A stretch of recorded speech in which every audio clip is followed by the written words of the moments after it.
የአርብ የሕማማት ጸሎቱ ላይ ምን ይላል መሰላችሁ? ጌታ ሆይ ተሰቅለ ካለህበት በጎልጎታ ላይ ደምህን ካፈሰስክበት ቦታ ላይ በኔም በህሊናዬ ላይ ያንን ንጹህ ደምህን አፍስስልኝ፣ ኃጢአቴን በደሌን ነውሬን ያንጻልኝ። ያ የተሰቀለው ክርስቶስ እርቃኑን የሆነው ለኛ የብርሃን ልብስ ለማልበስ፣ ያ የተሰቀለው ክርስቶስ አጥንቱ እስኪታይ ድረስ የተቀበለው መከራ የተቀበለው ግርፋት እኛ እንደ አጥንቱ ንጽህናን ገንዘብ ማድረግ እንድንችል። አብዛኞቻችን ራስ ወዳድ፣ አብዛኞቻችን ለራሳችን ጥቅም ብቻ ነው የምንመላለሰው።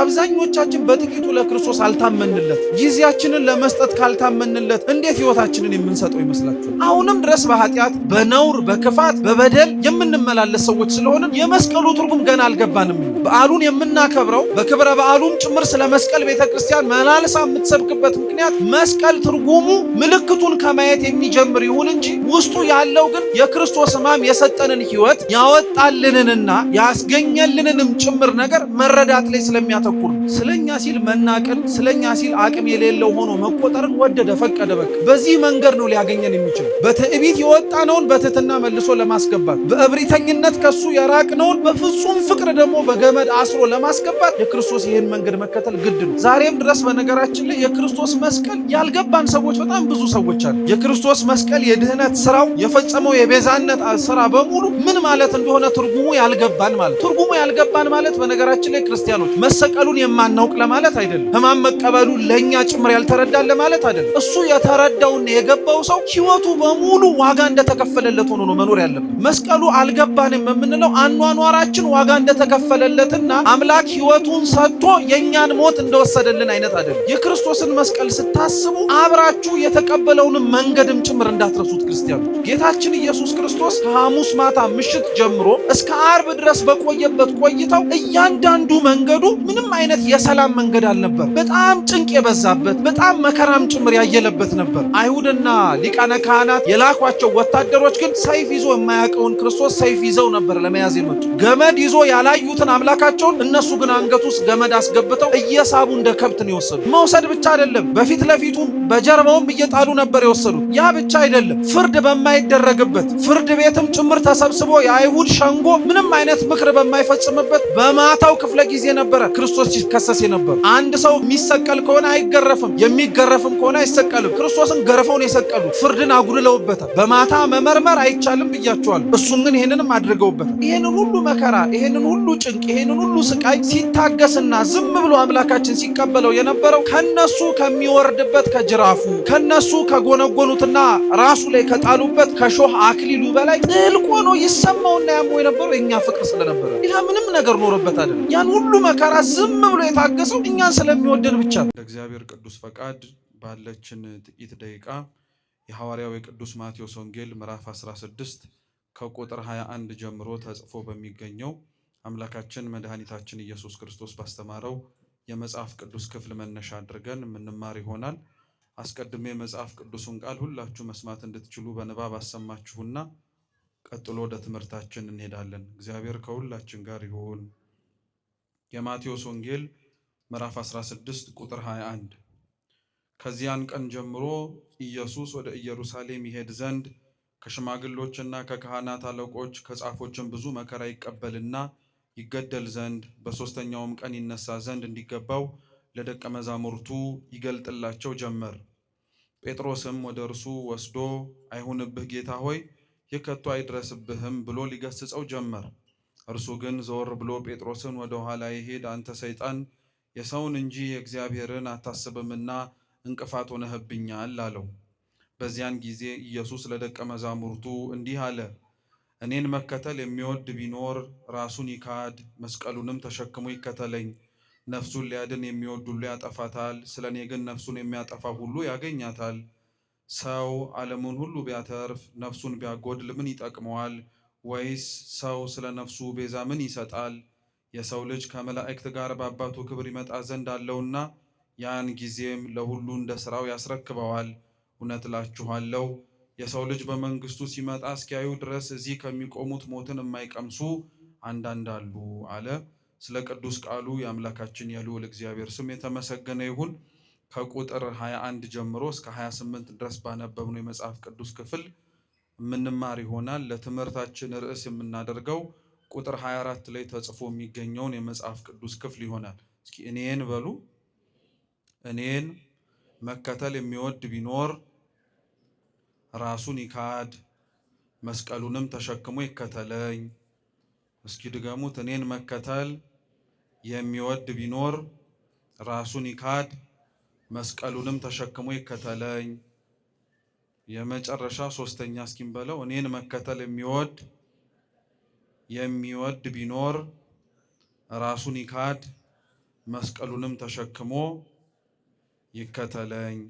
በዚህ ኃይለ ቃል መነሻነት የምንማር ይሆናል። አምላካችን እንዲያስተምረን በጉባኤያችን ተገኝቶ የሚበጀንን ሁሉ መስማት፣ ማድመጥ፣ መኖር እንድንችል አይነ ልቡናችንን እንዲያበራልን የእርሱ ቅዱስ ፈቃድ ይሁንልን። ወር በገባ በ10 በተጨማሪም ደግሞ ወር በገባ በ27 የጌታችን ኢየሱስ ክርስቶስን ስቅለትን ባሰብንበትም ጊዜም ጭምር ስለ ጌታችን ስለ ኢየሱስ ክርስቶስ መስቀል ቤተክርስቲያናችን ታስባለች፣ ታስተምራለች፣ ልጆቿንም ጭምር እንዲያስታውሱትም ታደርጋለች። ይሄ ሲነበብ የሰማነው የማቴዎስ ወንጌል ምዕራፍ 16 ላይ ያለው ታሪክ ጌታችንና መድኃኒታችን ኢየሱስ ክርስቶስ አስቀድሞ የሚመጣውን ነገር ከመሆኑ በፊት ለደቀ መዛሙርቱ ስለሚቀበለው መከራና ሕማም የተናገረበት ነው። ጌታችን አምላካችን ልዑል እግዚአብሔር ሰው የሆነበት ዋነኛው ምክንያቱ እንደሚታወቀው ለድህነት ዓለም ሲል ነው። አባቶቻችን ሲያስተምሩን እንደነገሩንም ቤተክርስቲያንም እንደምትመሰክረው አምላካችን ሰው የሆነው ሕሙማነ ሥጋን በተአምራቱ ሕሙማነ ነፍስን ደግሞ በቅዱስ ቃሉ ሊያድናቸውና ሊቤዣቸው ነው። ስለዚህ አምላካችን የልዑል እግዚአብሔር የድህነቱ አስኳል ሰው የሆነበትም ዋነኛ ምክንያት እኛ ራሳችን ያጠፋነውንና በእኛ በራሳችን ክፋትና በደል ምክንያት የመጣብንን ነገር በሙሉ ካሳችንን ከፍሎ ሊቤዠንና ነፃ ሊያወጣን ነው። ጌታችን ኢየሱስ ክርስቶስ ታዲያ ሰው ከሆነበት ቅጽበት አንስቶ ደቀ መዛሙርቱንም ጭምር ጠርቶ እንዲከተሉት ተማሪዎቹ እንዲሆኑትም ከጠራበት ጊዜ ጀምሮ አብዛኛውን ጊዜ ላይ ጌታችን ኢየሱስ ክርስቶስ ስለ መከራው በአንድም ይሁን በሌላ መንገድ ይነግራቸው ነበር። ምክንያቱም ደቀ መዛሙርቱ ራሳቸው ስለ ክርስቶስ መከራና ስለ ክርስቶስ ስቃይና እንግልት ከመሆኑ በፊት ሕሊናቸው ቀድሞ መዘጋጀት ነበረበት። እንደ አዲስ ሳይነግራቸው፣ ሳያዘጋጃቸው፣ ሳያስተምራቸው በጸሐፍትና በአይሁድ እጅ ወድቆ መከራ ሲቀበል ቢመለከቱትና ቢያዩት ኖሮ ፍጹም ሰው መሆኑን ነው እንጂ ፍጹም አምላክ መሆኑንም ጭምር ገና ባልጸናና ባልበረታ አስተሳሰብ አይምሯቸው ስተው ተሳስተው እንዳይወድቁ እግዚአብሔር አምላካችን ብዙ ነገሮችን ከመሆናቸው በፊት አስቀድሞ ያሳያቸውና ያመላክታቸው ነበር። የባህርን ነፋስን ሲገስጽ ይመለከቱት ነበረ። ከዛ አልፎም ደግሞ በጣም ብዙ ሺህ ሕዝቦችን እርቧቸው ጠምቷቸው ቃለ እግዚአብሔርን ከመስማትና ከማዳመጥ ተበትነው ወደ ገበያ እንዳይሄዱ ያመጧቸውን ጥቂት እንጀራና አሳ እያበረከተ ከአንድም ሁለት ጊዜ ላይ አሳይቷቸው ነበረ። ሕሙማንን ሲፈውስ አመላክቷቸዋል። ድውያንን ጭምር ደግሞ በሽታቸውንም ሲወስድ አመላክቷቸዋል። ያን ሁሉ ጌታችን ኢየሱስ ክርስቶስ ያደርግና ይፈጽም የነበረው በዋነኝነት ለምንድን ነው? በኋላ ላይ ይሄንን ሁሉ ሲያደርግ የነበረው አምላካቸው፣ መምህራቸው፣ ጌታቸው የሁላችንም ጭምር ጌታ የሆነው ኢየሱስ ክርስቶስ መከራና ችግር ሲቀበል ለእኛም ብሎ ዋጋ ሲከፍል እንዳይጠራጠሩና ልቡናቸው እንዳይናወጽባቸው ስለሚፈለግ ነው። ለዛ ነው ቤተ ክርስቲያናችን ስለ መስቀል በምታወራባቸው በየትኛውም ክፍለ ትምህርቶቿ ውስጥ ስለ ክርስቶስ መከራና ጭንቅ በምትሰብክበት በዛው አንደበቷ ኃያልነቱን፣ አሸናፊነቱን፣ አምላክነቱን፣ ሁሉን ቻይነቱንም ጭምር አብራ ትናገራለች። የሰው ልጅ ሕሊና ካልጸና በመንፈስ ቅዱስም ጭምር የታደሰ ካልሆነና ካልበረታ በቀር የክርስቶስ ሕማም እንኳን ደርሶ ቀርቶ ሲሰማ ራሱ የሚያስደነግጥ ስለሆነ ነው። ለዛ ነው ጌታችን ኢየሱስ ክርስቶስ ከመሆኑ በፊት አስቀድሞ ጸሐፍትና ፈሪሳውያን ሌሎችም በአይሁዳውያን ዘንድ የነበሩት የሚያደርሱበትን መከራና ስቃይ ገና ሳይሆን እንደሚሆንበት ሲናገር ቅዱስ ጴጥሮስ ሰምቶት ይሄ በአንተ አይሁንብህ አለው። ደቀ መዛሙርቱን ክርስቶስ የጠራቸው ከተለያየ ቦታ ነበር እና ሁሉም ጥለውት ያላቸውን ነገር በሙሉ ክርስቶስን ሲከተሉት ለጊዜው ጌታችን ኢየሱስ ክርስቶስ የሚሰጣቸውን በመናፈቅ ነበር አብረውት የነበሩት። ሲያበላ ሲያጠጣ፣ ሕሙማንን ሲፈውስ፣ ሌሎችንም ነገሮችንም ሲያደርግ ምናልባት ከእሱ ጋር አብረው በመዋልና በማደራቸው ተማሪዎቹ ደቀ መዛሙርቱ በመሆናቸው ከሱ የሆነ ነገር እናገኛለን ይከፈለናልም ጭምር ብለው ተስፋ ያደረጉ ነበር። እንደ ቅዱስ ጴጥሮስ አይነቶቹ ደግሞ ትርጓሜያችን እንደሚናገረው ስልጣን እናገኛለን ራሱ ብለው ይጠብቁ ነበር። ክርስቶስ ግን ደቀ መዛሙርቱን የጠራቸው ካሉበት ቦታ ሁሉ አብረውት መኖር እንዲችሉ የሰበሰባቸው ምድራዊ የሆነ ስልጣን እንዲሰጣቸው አልነበርም። ለዛም ብሎ የጠራቸው ማናቸውም አልነበርም። ይልቁኑ እንዲያውም ክርስቶስ ደቀ መዛሙርቱን ከዛ ዓለማዊ ከሆነው ሕይወታቸው ጠርቶ ወደሱ አብረውት መኖር እንዲችሉ የጠራቸው እሱ የተቀበለውን መከራ መቀበል እንዲችሉ ነበር። ስለዚህ ቅዱስ ጴጥሮስ በጊዜው ይሄ ስላልገባው ስለ ጌታ መከራና ስቃይ ከራሱ አንደበት ሲሰማ ይሄ ባንተ አይሁንብህ አለው። ሹመት ሽልማቱ የሚቀርበት መስሎት ጌታችን ኢየሱስ ክርስቶስ በሚደርስበት ለኛ ብሎ በሚከፍለው በምንም አይነት ዋጋ ውስጥ የተሰበሰቡት በሙሉ ከሱ መከራ ውስጥ የሚካፈሉትና የሚያገኙት ነገር የሌለ ስለመሰለው ባንተ አይሁንብህ አለው። የጌታችን የኢየሱስ ክርስቶስ መከራውን፣ ስቃዩን፣ እንግልቱን የምታስበው ቅድስት ቤተክርስቲያን ለዛ ነው መስቀል ብላ ስትጠራ ብዙ ነገሮችን አካታ ነው የምታነሳው። መጀመሪያ መስቀል ብለን ስንናገር የምናነሳው ወይም ስለ መስቀል ስታወራ ቤተክርስቲያን የምታስተምረው ስለ ክርስቶስ ነው። ስለምን አልኳችሁ? ስለ ክርስቶስ ነው። መስቀልን ከክርስቶስ ክርስቶስን ከመስቀል ወንጌልም ለያይቶ ስለማያሳየን መስቀል ብለን ስናወራ ሁሌም ስለ ክርስቶስ እናወራለን። አምላካችንን ጌታችን ኢየሱስ ክርስቶስንም ስንጠራው በአንጻሩ ደግሞ አብረን መስቀልንም ጭምር እናስታውሳለን። ሁለቱም የሚለያዩ ነገሮች ስላልሆኑ ነው። ለዛ ነው መስቀል ብለን መጀመሪያ ስናወራ የምንናገረው ክርስቶስ አምላካችን ስለተቀበለው ሕማምና መከራ ነው። ቅዱስ ጴጥሮስ እንዳልኳችሁ ይሄ ክርስቶስ የተቀበለውን እቀበለዋለሁም ጭምር እያለ ይናገር የነበረው መከራ ለሱ ሊያሰጠውና ሊያስገኘው የሚችለው ምድራዊ ሹመት ስለሌለ አይሁንብህ አለው። ክርስቶስ ግን ይሄንን ሁሉ ሊያደርግ የነበረበትና ሐሳብም ጭምር ኖሮት ወደ ምድር የወረደው ለቅዱስ ጴጥሮስና ለወንድሞቹ ምድራዊ ሹመትና ሽልማትን ለመስጠት አልነበረም። በሱ መከራ በሱ በሚያየውና በሚቀበለው የቤዛነት ስራው በሙሉ በሚባል ደረጃ ለነ ቅዱስ ጴጥሮስ የሚያልፍና ምድራዊ የሆነውን ነገር ሊሰጣቸው ሳይሆን ዘላለማዊ የሆነውን መንግስቱን ሊያወርሳቸው መንገድ ሊያሳያቸው ነበር።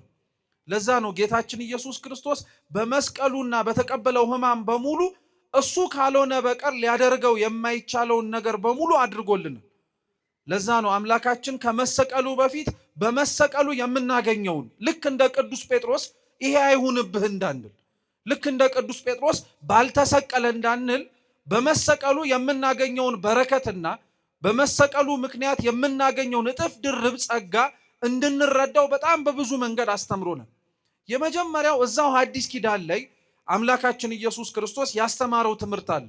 ስለ መሰቀሉ ሳይሆን በአንጻሩ በስቅለቱ ምክንያት ስለምናገኘው ነገር በንጽጽር ከብሉይ ኪዳን ታሪክ ጋር ያመጣው ያስተማረው ትምህርት አለ። የቅዱስ ዮሐንስ ወንጌል ምዕራፍ 3 ላይ ተጽፎ የሚገኝ ታሪክ ነው። ጌታችን ኢየሱስ ክርስቶስ እስራኤላውያን እግዚአብሔርን በማሳዘናቸውና እሱን በማስከፋታቸው ምክንያት ከደረሰባቸው መቅሰፍቶች መካከል አንዱ የእባብ መነደፍ ነበር። ኦሪት ዘጸአት ምዕራፍ 21 ላይ ያለ ታሪክ ነው።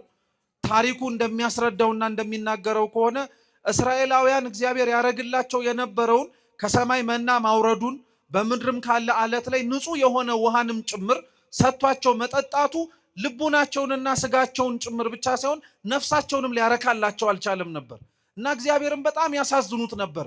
ጣዖት ያመልኩ ነበረ ሲያሻቸው። የሚያበላ የሚያጠጣቸውን እግዚአብሔርን ከድተው በሌላ የክፋትና የኃጢአት ስራ ላይ ይሰማሩበት ነበር። ስለዚህ እግዚአብሔር አምላክ ከላይ ከሰማያት መና ወርዶ ሊያበላን ይችላልን ብለው ባሙትና በተናገሩ ጊዜ ላይ መና ማውረዱን አወረደላቸው። በልተውት ጠግበው እንኳን ሳያድሩና በልተውት ጠግበውት እንኳን ጣዕሙን ሳያጣጥሙት ግን ወዲያውኑ የሚቀስፍ እባብ ሰደደባቸው። ሁሉንም ሰኮናቸውን እየነደፈ በጣም ብዙ ሺህ ሰዎች በዛች ዕለት ላይ ረገፉ። ወዲያውኑ ያሙትና እግዚአብሔርንም ጭምር በንግግራቸው ያሳዘኑት እስራኤላውያን መሪያቸው ለነበረው ለሙሴ ሄደው ጠየቁት። እባክህ ጸሎትን አድርግልን፣ ለምንልን፣ እግዚአብሔር ከዚህ ከመጣብን የእባብ መቅሰፍት እንዲታደገን እባክህ ጠይቅልን አሉት። ሙሴም ወደ እግዚአብሔር ጸለየ። ህዝቡን እንዲያድን፣ ህዝቡን እንዲምር፣ ይቅር እንዲላቸው ማለደላቸው።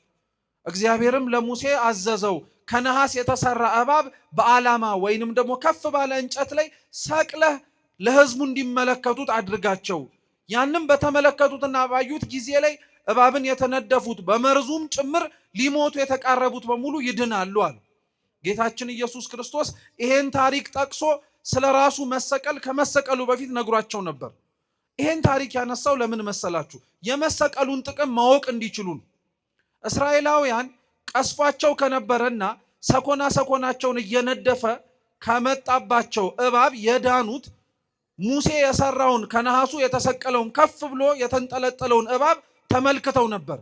ዛሬ ይሄ እባብ በነገራችን ላይ ለብዙ አይነት የቤተ ክርስቲያን ምልክቶች ወይም ዓለማዊ የሆኑ ቦታዎችም ይጠቀሙታል። ለምሳሌ በቤተ ክርስቲያናችን ብፁዓን አበው ሊቃነ ጳጳሳት ይጠቀሙታል።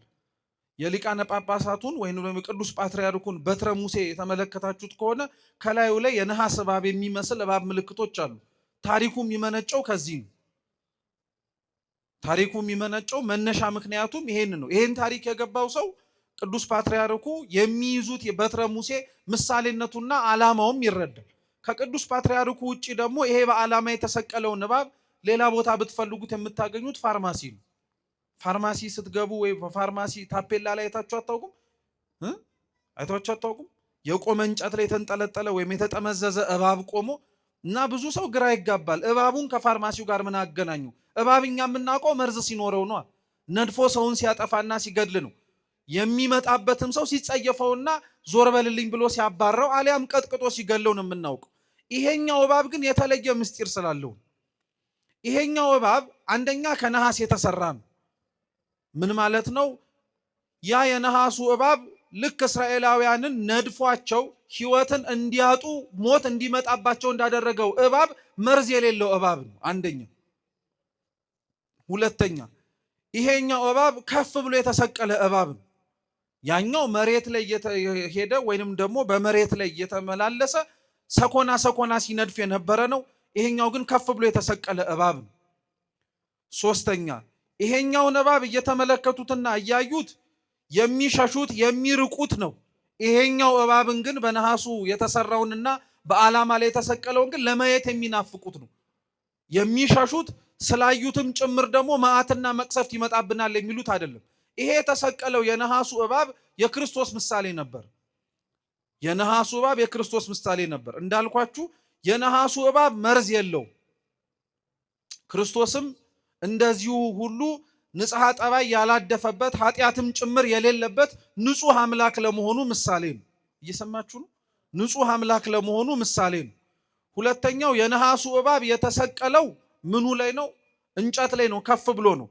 የነሐሱ እባብ ኃጢአት የሌለበት ኃጢአተኞች የሆኑትን ወይም ደግሞ በመርዝ የተነደፉት ግን አይተውት የሚድኑበት ከፍ ብሎ የተሰቀለበት እንጨት ደግሞ መስቀል ነው። ለዛ ነው እንዳልኳችሁ ቅድም ክርስቶስን ከመስቀሉ መስቀሉን ከክርስቶስ መለያየት አይቻልም። እባቡንና ዓላማውን ራሱ አንድ ላይ ነው የተመለከትነው። እባቡ ለብቻ፣ በአንጻሩ ደግሞ የተሰቀለበትም ከፍ ብሎ የታየበትም ዓላማ ለብቻው ሆኖ አይደለም። ዓላማ እያለን የምንጠራው እንጨቱን ነው። እሺ እየሰማችሁ ነው? ዓላማ ብለን የምንጠራው እባቡ ከፍ ብሎ የተሰቀለበትን እንጨቱን ተለያይተው ሳይሆን ስንት ሆነው ነው ያየናቸው? አንድ ሆነው ነው የተመለከትናቸው። አንድ ሆነው ነው ያየናቸው። ስለዚህ እባቡ ለክርስቶስ ምሳሌ ሲሆን መርዝ አለመኖሩ ክርስቶስ ኃጢአት እንደሌለበት ማስተማሪያ ሲሆን ያ እባቡ የተሰቀለበት እንጨት ደግሞ የምን ምሳሌ ነው አለ? የመስቀሉ ክርስቶስ ከፍ ብሎ የታየበት የመስቀሉ ምሳሌ ነው። ይሄ ብቻ ግን አይደለም። ቅዱስ ጎርጎርዮስ ዘእንዚናዙ ከፍ ብሎ የተሰቀለውን እባብ ይመለከተውና ምን ብሎ ይናገራል? ይሄ እባብ ይላል። እየሰማችሁ ነው? ይሄ እባብ ልክ እንደዛኛው እንደተናደፈው እና መርዝም እየረጨ እንደገደለው እባብ አይነት እባብ አይደለም ይልና ይሄኛው እባብ መከራ፣ ስቃይ፣ እንግልት ብታቀርቡበት አይሰማውም ይላል። አሁን ለምሳሌ የነሐስ እባብ ተሰርቶ ልክ ሕይወትና እንደሚንቀሳቀሰው እባብ ብትመቱት ይሰማዋል? ምን ስለሆነ ነው?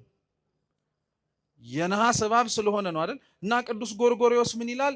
የነሐሱን እባብ ስትመቱት ህመሙ አለመሰማቱ እንደዚሁ ሁሉ ምንን ለማጠየቅ ነው ይላል። እግዚአብሔር አምላካችንም መከራውን፣ ስቃዩን፣ እንግልቱን ተቀብሎ ብትመለከቱት እንደዚሁ ተራ ሰው ነው ብላችሁ እንዳታስቡት።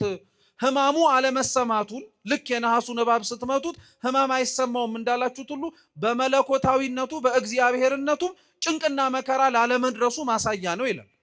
ቅዱስ ኤፍሬም ሶርያዊ ደግሞ የተሰቀለውን እባብ እየተመለከተ ምን ይላል? ይሄ የተሰቀለው እባብ ሕይወት የሌለው እባብ የሞት ምሳሌ ነው ይላል። ክርስቶስ ያሸነፈው በመስቀሉም ድል ያደረገው ምልክት ነው ብሎ ይናገራል። ስለዚህ ክርስቶስ በዛች ቅጽበት ላይ ይሄንን ታሪክ አንስቶ ለሕዝቡ ሲናገር የነበረው በመሰቀሉና መከራ በመቀበሉ ምክንያት እኛ ክርስቲያኖች የምናገኘውን በረከት እየነገረን ነበር። አንደኛ ያስጨነቀን እየነደፈም ጭምር ኃጢአት የተባለ መርዙን ሲዘራብን የነበረውን ሰይጣንን አሸነፈልን። አንደኛ። ሁለተኛ ያሸነፈልን ድል ያደረገልን አምላካችን ደግሞ ስለኛ ሲል ከፍ ብሎ ታየልን።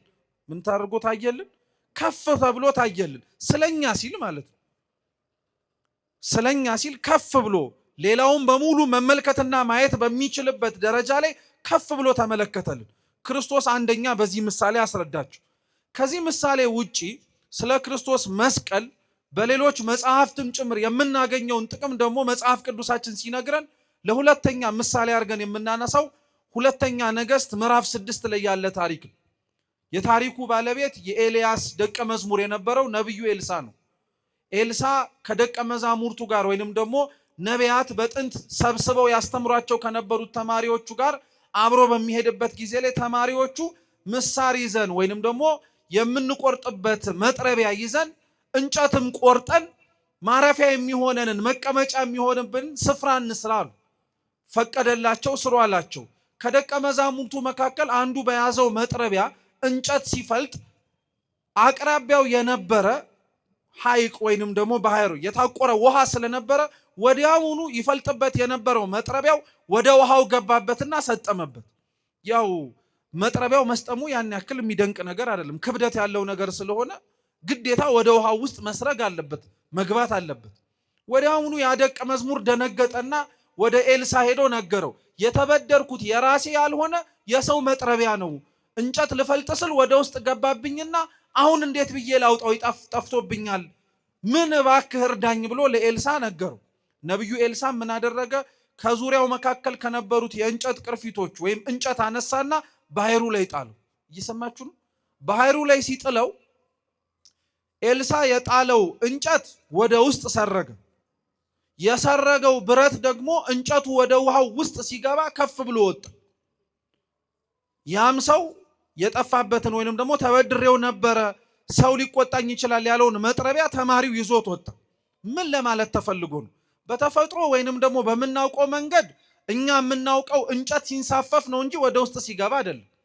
በተፈጥሮ እኛ የምናውቀው ክብደት ያለው ነገር ልክ እንደ መጥረቢያ ያለ ነገር ወደ ውሃ ሲሰጥም ነው እንጂ ተንሳፎ ወደ ላይ ሲወጣ አናውቅም። የትኛውም ሰው ድንጋይ ሲንሳፈፍ አይቶ አያውቅም። ድንጋይ ጥለ ነው ምን ሲያደርግ ነው የምናውቀው? ወደ ውስጥ ሲገባ ነው የምናውቀው። በዚህ ቅጽበት ላይ ግን እኛ ከምናውቀውና ከለመድነው አዲስ ነገርን እግዚአብሔር አምላክ በነቢያቱ በኩል አደረገ። ምን ሊያስተምረን ፈልጎ መሰላችሁ? ኤልሳ የጣለው የነበረው እንጨት የጌታ የኢየሱስ ክርስቶስ የመስቀሉ ምሳሌ እንደሆነ ከአባቶቻችን ሐዋርያን አበው መካከል አንዱ ሰማዕቱ ቅዱስ ዮስጢኖስ የሚባል አባት አለ። በረከቱ ለሁላችን ትድረሰን። እሱ ኤልሳ የጣለው እንጨት የክርስቶስ የመስቀሉ ምሳሌ ነው ይላል። በአንጻሩ ደግሞ ተማሪው ሲጠርብበት የነበረው ወይንም ደግሞ ሲፈልጥበት የነበረው መጥረቢያ ደግሞ የሞት ምሳሌ ነው። ሲፈልጥበት የነበረው መጥረቢያ ወደ ውስጥ ገባ ወይንም ደግሞ ሰጠመበት። ልክ ለኤልሳ ያ መስጠሙን መናገሩ ማለት የሰው ልጆች በደረሰብን መከራ ስቃይና እንግልት ሁሉ እግዚአብሔር ያድነን ዘንድ ጮህን። ኤልሳ የተባለው ክርስቶስ ነው። ክርስቶስም መስቀሉን ላከልን ወይም ተሰቀለልን። ባህሩ ላይ ጣለው ማለት ወደ ምድር ወርዶ ተሰቀለ ማለት ነው። የክርስቶስ መስቀል ልክ እንደ ኤልሳ እንጨት ወደ ውስጥ ገባ ማለት የክርስቶስ መስቀል አሸናፊነቱ ወደ ጥልቅ ወደ ተባለ ወደ ሲኦል ወረደ ማለት ነው። በሱ የመስቀሉ የቤዛነት የማዳን የመውረድ ስራ ደግሞ እኛ ውስጥ የነበርነው መጥረቢያዎቹ የተባልን ኃጢአተኞቹ ምን አድርገን ወጣን ማለት ነው? ከፍ አድርገን ተንሳፈን ወጣን ማለት ነው። ስለዚህ የክርስቶስ መስቀል ምን ጥቅም አገኛችሁ? ምንስ ጥቅም ሰጣችሁ ተብለን ብንጠየቅ ሲኦል ውስጥ የነበርነውን ሁሉ ልክ እንደ መጥረቢያው ከፍ ብለን እንድንወጣ አደረገ እንላለን። እስኪ ከሲኦል አስወጣን በሉ። ከሲኦል አስወጣን ማለት ነው። ስለዚህ ይሄም ጴጥሮስ ስላልተረዳ ጌታ ሆይ ይሄ ማንተ አይሁንብህ ብሎ ተናገሩ። ጌታችን ኢየሱስ ክርስቶስ ግን እንዳልኳችሁ ስለ መስቀሉ ሲናገር፣ ስለ ሕማሙ ሲናገር ጴጥሮስ ያልተረዳው የመጀመሪያው ነገር ቢኖር ሕማሙና እንግልቱ ሊሰጠው የሚችለውን በረከት፣ ሕማሙና እንግልቱን በመከተሉ ምክንያት ሊያገኘው የሚችለውን ረድኤት ስላልተረዳው ነው ይሄን ያልተው። ዛሬም ድረስ በነገራችን ላይ የክርስቶስ መስቀል ያልገባን ሰዎች በጣም ብዙ ሰዎች አሉ። የክርስቶስ መስቀል የድህነት ስራው የፈጸመው የቤዛነት ስራ በሙሉ ምን ማለት እንደሆነ ትርጉሙ ያልገባን ማለት ነው። ትርጉሙ ያልገባን ማለት በነገራችን ላይ ክርስቲያኖች መሰቀሉን የማናውቅ ለማለት አይደለም። ሕማም መቀበሉን ለኛ ጭምር ያልተረዳን ለማለት አይደለም። እሱ የተረዳውና የገባው ሰው ህይወቱ በሙሉ ዋጋ እንደተከፈለለት ሆኖ ነው መኖር ያለበት። መስቀሉ አልገባንም የምንለው አኗኗራችን ዋጋ እንደተከፈለለትና አምላክ ህይወቱን ሰጥቶ የኛን ሞት እንደወሰደልን አይነት አይደለም። አሁንም ድረስ በኃጢአት በነውር በክፋት በበደል የምንመላለስ ሰዎች ስለሆንን የመስቀሉ ትርጉም ገና አልገባንም። እኛ በዓሉን የምናከብረው በክብረ በዓሉም ጭምር ስለ መስቀል ቤተክርስቲያን መላልሳ የምትሰብክበት ምክንያት መስቀል ትርጉሙ ምልክቱን ከማየት የሚጀምር ይሁን እንጂ ውስጡ ያለው ግን የክርስቶስ ሕማም የሰጠንን ህይወት ያወጣልንንና ያስገኘልንንም ጭምር ነገር መረዳት ላይ ስለሚያተኩር ነው። ለዛ ነው ቅዱስ ጴጥሮስ ይሄ ያልገባውም በክርስቶስ መስቀል ምን እንዳገኘ። ቅዱስ ጴጥሮስ ብቻ አይደለም፣ በእርግጥ ሌሎችም በጊዜው የነበሩት በሙሉ ክርስቶስ ያረገው የነበረው ነገር በሙሉ በጣም ግራ ይገባቸው ነበር። ተመልከቷቸው፣ አይሁድና ፈሪሳውያን ስለ ክርስቶስ መሰቀልና መከራ መቀበል በጣም አድርገው ይናፍቁና ይወዱ የነበሩ ነበሩ። መከራው እነሱን ራሱ እንደሚያድናቸው አላወቁም ነበር። የሱ መከራና ጭንቅ መቀበል ለነሱም የሚሆን አልመሰላቸውም ነበር። እነሱ በመሰቃየቱ በመንገላታቱ መከራ በመቀበሉ በቃ በዛው የሚያበቃና ጉዳዩን ጭምር የሚገባደድ እነሱም ሰላም የሚያገኙ መስሏቸው ነበር። ክርስቶስ ግን ለሚያሰቃዩትና መከራ ለሚያበዙበት ሰዎች ራሱ ሕማሙን ችሎ ይቀበል የነበረበት ምክንያት ከዚህ ካልሆነ በቀር ለነሱ ህይወት የሚሰጥበት መንገድ ስላልነበረ ነው። ይሄ ብቻ አይደለም፣ የክርስቶስን መስቀል ስታስቡ አብራችሁ የተቀበለውን መንገድም ጭምር እንዳትረሱት ክርስቲያኖች። ጌታችን ኢየሱስ ክርስቶስ ከተሰበሰብንባት ከዚህ ከሐሙስ ማታ ምሽት ጀምሮ እስከ ዓርብ ድረስ በቆየበት ቆይታው እያንዳንዱ መንገዱ ምንም አይነት የሰላም መንገድ አልነበርም። በጣም ጭንቅ የበዛበት በጣም መከራም ጭምር ያየለበት ነበር። በአንድም የጉዞ በአንድም የአስተምህሮ ጉዞ ላይ አምላካችን ኢየሱስ ክርስቶስ ደቀ መዛሙርቱ ገመድ ይዘው እሱ ሰይፍ ይዞ በጉልበትና በኃይል ሲያሳምን አላየነውም ነበር። እዚች ምሽት ላይ ግን አይሁድና ሊቃነ ካህናት የላኳቸው ወታደሮች ግን ሰይፍ ይዞ የማያውቀውን ክርስቶስ ሰይፍ ይዘው ነበር ለመያዝ የመጡት። ገመድ ይዞ ያላዩትን አምላካቸውን እነሱ ግን አንገቱ ውስጥ ገመድ አስገብተው እየሳቡ እንደ ከብት ነው የወሰዱት። መውሰድ ብቻ አይደለም፣ በፊት ለፊቱም በጀርባውም እየጣሉ ነበር የወሰዱት። ያ ብቻ አይደለም፣ ፍርድ በማይደረግበት ፍርድ ቤትም ጭምር ተሰብስቦ የአይሁድ ሸንጎ ምንም አይነት ምክር በማይፈጽምበት በማታው ክፍለ ጊዜ ነበረ ክርስቶስ ሲከሰስ የነበረው። በየትኛውም የዓለም ስርዓት ይሄን ማንም ሰው ያውቋል። በማታ የሚከፈት ፍርድ ቤት አለ? የለም። በማታ ተሰብስቦ ምክር ተመክሮበት ውሳኔ የሚሰጥበት ፍርድ ቤት የለም። ለክርስቶስ ግን ሲሆን ያንን አድርገውታል አይሁድ። ይሄንንም ችሏል። ዝምን ያላቸው በዛም ቦታ ላይ አቁመውት ሐናና ቀያፋ ከፊት ለፊቱ ቆመው ሲፈርዱበት ሲመረምሩት ስህተትን እናገኛለን ብለው ከንግግሩ ከትምህርቱ ከተግባራቱ ሲያወሩት ክርስቶስ ምንም አላለም። ዝምታው ራሱ በቂ መልስ ነበረ። እነሱ ግን ሊረዱት አልቻሉለትም ነበር። ያም ብቻ አይደለም፣ በወዳጆቹ አብሮ ደግሞ ሰው ሆኖ ሊያድናቸው በተመላለሰ በሕዝቡ መካከል ብቻ ሳይሆን አሳልፈውም ጭምር ለማያውቁት እኮ ለሮማውያን ሰጥተውታል። ክርስቶስን በእነሱም ፊት ተመርምሯል። ያኔም ዝም ብሏል። አንድ ሰው ከመሰቀሉ ወይም ደግሞ የሚሰቀል ከሆነ አይገረፍም፣ የሚገረፍም ከሆነ አይሰቀልም። ክርስቶስን ገርፈውን የሰቀሉት ፍርድን አጉድለውበታል። በማታ መመርመር አይቻልም ብያችኋለሁ። ተሰቅሎ መገረፍ ተገርፎ መሰቀል የሚባል ነገር አልነበርም። እሱን ግን ይሄንንም አድርገውበታል። ይሄንን ሁሉ መከራ፣ ይሄንን ሁሉ ጭንቅ፣ ይሄንን ሁሉ ስቃይ ሲታገስና ዝም ብሎ አምላካችን ሲቀበለው የነበረው ከነሱ ከሚወርድበት ከጅራፉ ከነሱ ከጎነጎኑትና ራሱ ላይ ከጣሉበት ከሾህ አክሊሉ በላይ ጥልቅ ሆኖ ይሰማውና ያመው የነበረው የኛ ፍቅር ስለነበረ ነው። ሌላ ምንም ነገር ኖርበት አይደለም። ያን ሁሉ መከራ ዝም ብሎ የታገሰው እኛን ስለሚወደን ብቻ ነው። እንዲህ ያለ የመውደድ እንዲህ ያለ የማፍቀር እንዲህ ያለ ዋጋ የመክፈል ነገር ከክርስቶስ ውጪ ለኛ ማንም አድርጎልን አያውቅም፣ አያደርግልንም ጭምር። ይሄንን አምላካችን ብቻ ነው ያደረገው እና ቅዱስ ጴጥሮስ ብቻ አይደለም እንዳልኳችሁ፣ ሌሎችም ይሄም ያደረገውን ድርጊት አልገባቸውም ነበር። ሰቅለውት ርቃኑን ምራቃቸውን ሲተፉበት፣ ሰዎችም ሰብስበው እንኳን ሲያሰድቡት እንኳን በመስቀል ላይ ተሰቅሎ ሳይራሩለትና መከራ ሲያበዙበት እንኳን ጌታችን ኢየሱስ ክርስቶስ ዝም ምን ያላቸው ስለ ሰው ፍቅር ግድ ስለሚሉ ይሄ አልገባቸውም ነበር። ስለዚህ ልክ እንደ ቅዱስ ጴጥሮስ እንዳልኳችሁ ይሄ አይሁንብህ የሚል ሰው ካለ ስለ ክርስቶስ መከራ መስቀል መቀበልና ስለ መስቀሉም ጭምር ስለሚመጣበት ነገር በሙሉ ያለ መረዳት ያለ ማወቅ በመስቀሉ ያገኘውንም ሕይወትም ጭምር ያለ መረዳት ምክንያት ጌታችን ግን ቅዱስ ጴጥሮስ ለተናገረው ቅዱስ ጴጥሮስም ደግሞ አይሁንብህ ላለው የመጀመሪያው ንግግሩ የመለሰለት መልስ በጣም የሚደንቅ ነበረ። ሂድ ወግድ አንተ ሰይጣን ያለው ጴጥሮስን አልነበረም እንደዛ ሲል የነበረው። የጴጥሮስ ንግግር ሹመት እንዳይርቅበት የተናገረው ይመስልኛል እንጂ በውስጥ ታዋቂነት ይወራ የነበረው ሌላ ነገር ነበር። የክርስቶስን አለመሰቀል መከራ ለመቀበል ይወድ ይናፍቅ እንዳይሆን ይፈልግ የነበረ ቢኖር ሰይጣን ብቻ ነው፣ ሌላ ማንም አይደለም። ሌላ ማንም አይደለም። ለመስቀል ጠላቱ ሰይጣን ብቻ ነው። ለመስቀል ጠላቱ ዲያብሎስ ብቻ ነው። እና የሱ የግብር ልጆች የሆኑት ስራውን የሚመስሉት በሙሉ መስቀልን አይወዱትም። ሌላው በሙሉ ግን መስቀልን ሲያየው የሚያየው የሞተውን አምላኩን ብቻ አይደለም፣ ሕይወት የሰጠውንም ጌታውንም ጭምር። ዛሬ መስቀልን ስናየው የምናለቅሰው ለቅሶ እውነት ነው፣ ጌታ የተቀበለውን ሕማም በማሰብ በማስታወስ ነው። መስቀልን አይተን የምንደሰተው ደስታ ግን የኛ ሞት ርቆ ሕይወትን ያገኘ ነው በምኑ አማካኝነት ስለሆነ ነው? በመስቀሉ ብቻ ስለሆነ ነው። በመስቀሉ ብቻ ስለሆነ ነው። ስለዚህ ወግድ አንተ ሰይጣን አሉ። ይሄ ያንተ ሐሳብ አይደለም ቅዱስ ጴጥሮስ አሉ። ከኛ ሐሳብ እንግዳ የሆነ ከኛ ሐሳብ ውጪ የሆነ ምንም አይነት ነገር ሲመጣ በነገራችን ላይ ወግድ አንተ ሰይጣን እንላለን። መጽሐፈ መነኮሳት በነገራችን ላይ ለዚህ ምስክር ነው። ክርስቲያኖች በጸሎት ሰዓት፣ በተመስጦ ሰዓት፣ በቅዳሴ ሰዓት ቅዱስ ንባብ በሚያነቡበት ቅዱሳት መጽሐፍትን በሚመረምሩበት ሰዓት ሰይጣን ከሚፈትናቸው ፈተናዎች መካከል አንዱ የሐልዮ ፈተና ነው፣ የሐሳብ ፈተና ነው። እነሱ ያላሰቡትን እንዲያስቡ ሊሆን ይችላል። አለበለዚያ ደግሞ የስድብ ቃላትን ጭንቅላታቸው ውስጥ ያመጣባቸዋል። በጣም ብዙ ክርስቲያኖች በዚህ ይቸገራሉ። እንዲህ ሲሉ መጽሐፈ መነኮሳት ሁለት ነገሮችን እንድናደርግ ያዘናል።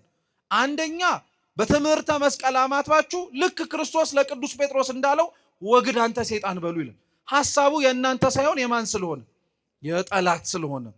ሁለተኛው ደግሞ የእመቤታችንን ጸሎት እንድንጸልይ ያዘን። እርሱም አንዲት ቃል ናት። በነገራችን ላይ ነፍሴ እግዚአብሔርን ታላቅ ታደርገዋለች የምትለው አትገርም? እቺን ጸሎት ብቻ አድርጓት ይላል መጽሐፈ መነኮሳት። ምክንያቱም የነፍሴ እግዚአብሔርን ታላቅ ታደርገዋለች የሚለው የእመቤታችን የጸሎቷ የመጀመሪያዋ ሐረግ የቅድስና ምልክትም ጭምር። ሰው በስጋው በተለያየ ነገር እግዚአብሔርን ሊያከብር ይችላል። ጾሞ ጸልዮ ሰግዶ መጽውቶ መከራንም ጭምር ተቀብሎ ነፍሴ እግዚአብሔርን ታከብረዋለች ማለት ነፍሴ ከኃጢአት ተለይታ ለእግዚአብሔር ባሪያው ሆና ትገዛለታለች ማለት ነው። ያን የቅድስና ደረጃ ያን የቅድስና ጸሎት የጸለየችውን የድንግል ማርያምን ቃል ድጋሚ ክርስቲያኖች ሲደግሙበት ይህንኑ ስለማይፈልገው ጠላትም ይርቃቸዋል። ስለዚህ ክርስቶስ መጀመሪያ ለቅዱስ ጴጥሮስ ሐሳቡ ያንተ ስላልሆነ ይሄን ሐሳብ ያሳሰበህን ሰይጣን ይራቅ ካንተ አለ። ሁለተኛ በዛው ንግግር ውስጥ ሊነግረው የፈለገው ነገር ደግሞ ምንድነው? ይሄ የኔ መሰቀል መውረድ መወለድ እኔ አሁን የተናገርኩት ሳይሆን ትላንትና በነቢያቶችም ጭምር ሳስነግር የነበረ ነው። ስለዚህ አንተ አይሁንብህ እያልክ የምትናገረው ነገር ለአንተ አለመጥቀም ብቻ ሳይሆን የነቢያትንም ትንቢት ሐሰተኛ ያስብለዋል። ለጴጥሮስ ጥቅም ተብሎ ለጴጥሮስም ጭምር በእጄ ተብሎ የሚፈርስ የሚናድ የሚሻር የነቢያት ትንቢት አይኖርም። ሁሉ ሊፈጸም ግድ ስለነበረ ወግድ አንተ አሉ። የነቢያት ትንቢት ሊፈጸም ግድ ነው፣ በቃ መፈጸም አለበት አሉ። ክርስቶስ ግን ከዛ በኋላ የሚገርማችሁ ስለ ራሱ መከራና ሕማም ብቻ አይደለም የተናገረው።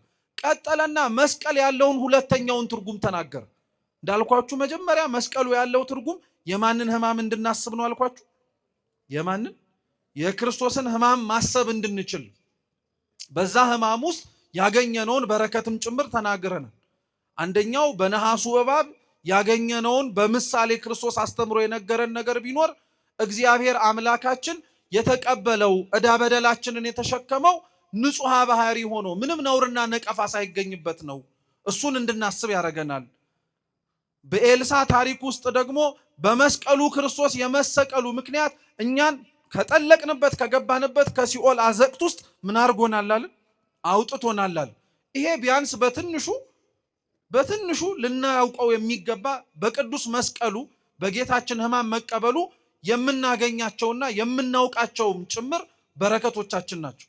መስቀል ግን ከክርስቶስ ሕማም በላይ ቃሉን ስንጠራው የሚወክለው ሁለተኛው ትርጉም ደግሞ ምንድነው? ሕይወት ነው። እስኪ ሕይወት በሉ። መስቀል ክርስቲያኖች ሕይወት ነው። መስቀል ሕይወት ነው። ይሄን የምታውቁት ደግሞ ጌታችን ኢየሱስ ክርስቶስ ወግድ አንተ ሰይጣን ብሎ የጴጥሮስን ቃል የእግዚአብሔር ሐሳብ እንዳልሆነ ከተናገረና ካጸና በኋላ ማንም እርሱን ሊከተለውና መስሎ ሊኖረው የሚፈልግ ሰው ካለ ራሱን ይካድና መስቀሉን ተሸክሞ ምን ያርገኛል? ይከተለኛል። ይሄ ሕይወት እኮ ነው። በቃ ሕይወት ነው። ክርስቶስ በመስቀሉ የተጓዘውን የድህነት ጉዞ ክርስቲያኖች ደግሞ ያንኑ የመስቀል ጉዞ እግዚአብሔርን ለማግኘት ሲሉ ይጓዙታል። ይሄ የመስቀል ጉዞ የመቻል፣ ይሄ የመስቀል ጉዞ መከራን የመቀበል፣ ይሄ የመስቀል ጉዞ የመቻልና የመከራ መቀበል ብቻ ሳይሆን የአሸናፊነትም ጭምር ነው። ክርስቶስ ላላወቁትና ላልተረዱት ሰዎች በሙሉ በዛች በዕለተ ዓርብ የከፈለው ዋጋ በሙሉ ከሩቅ ሆኖ ለሚመለከተው ሰው ሽንፈት ነው የሚመስለው። አምላክ ሆኖ ሲገረፍ ማየት፣ ሁሉን ቻይ ሆኖ በያዙት በፍጡራን እጆች ተጨምቆ ሲያዝ መመልከት፣ ሁሉ በደጁ ያለ አምላክ ራሱን እጆቹን ዘርግቶ እርቃኑን በመስቀል ላይ ሆኖ ሲታይ ላላወቁት ክርስቶስን ይሄ ሽንፈት ነው። እስካሁን እስከዚህ ቅጽበት ነው የምላችሁ በዓለም ላይ ያሉ የተለያዩ ሰዎች የክርስቶስን መስቀል ይዘባበቱበታል። በደንብ አድርገው ነው የሚዘባበቱበት። አምላክ ከሆነ ለምን ይሄን ተቀበለ? ጌታስ ከሆነ ይሄንን በመቀበሉ እናንተስ ራሳችሁ ከምትኮሩ ይልቅ ለምን አትሸማቀቁም ይላል። በፍጹም በክርስቶስ በእንደዚህ አይነት ነገሩ ክርስቲያኖች አናፍርም፣ አንሸማቀቅም። ልክ እንዲያውም እንደ ሐዋርያው እንደ ቅዱስ ጳውሎስ ስንል የምንለው ምን መሰላችሁ? እኛ ግን የተሰቀለውን ክርስቶስ እንሰብካለን የምንለው። እኛ ግን እስኪ በሉ ምን ያደረገውን ክርስቶስ እንሰብካለን? አዎ የተወለደውን አላልንም። አይገርማችሁም? ቅዱስ ጳውሎስ የተወለደ ክርስቶስ እኮ መስበክ እንችላለን። ተወልዷል። የተጠመቀውን ክርስቶስን መስበክ እንችላለን። ተጠምቋል። እንጀራ ሲያበረክት የነበረውንም ክርስቶስ መስበክ እንችላለን። እኛም የምንሰብከው ግን የተሰቀለውን ነው። ስቅለት ለአይሁዳውያን ሳይሆን ለሮማውያን የነውር የኃጢአተኛ የሚቀበለው የመከራ ጥግ ነው። ለራሳቸው ዜጎች እንኳን ሮማውያን እውነቴን እንምላችሁ የመስቀል ቅጣት አይቀጡ። ይሄን ምሳሌ በአንድ ማስረገጥ እንችላለን። ሐምሌ 5 የምናከብረው የቅዱሳን ብርሃናት ዓለም ጴጥሮስ ወጳውሎስ ዓመታዊ ክብረ በዓል አለ። የሐዋርያቱ በረከት ለሁሉ